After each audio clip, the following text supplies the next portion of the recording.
The construction of the headquarters is for the National and Supreme Courts, which will now be separated, and a new Court of Appeal which receives appeals from the National Court for hearing by the Supreme Court. The total funding of the project is 600 million kina. So far, Phase 1 and 2 of the project has already begun with the early works and the relocation of temporary buildings. The judiciary have already received about 180 million kina and hopes to receive about 204 million kina next year. So Phase 1 has begun. That will see the relocation of all the temporary buildings in the front. Phase 2 involves the construction of a car park, adequate car park and access road. That's already commenced.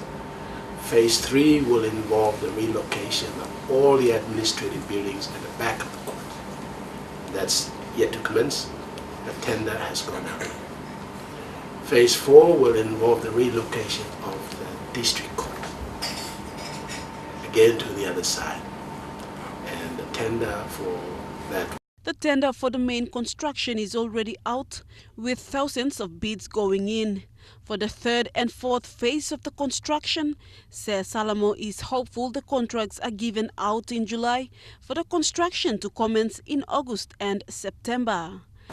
The building program hopefully will be completed by 2018 and operational before the APEC meeting.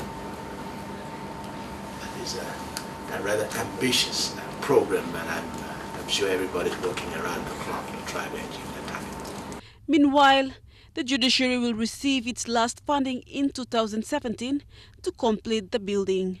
The design and the complex itself will be one of the state-of-the-art in PNG.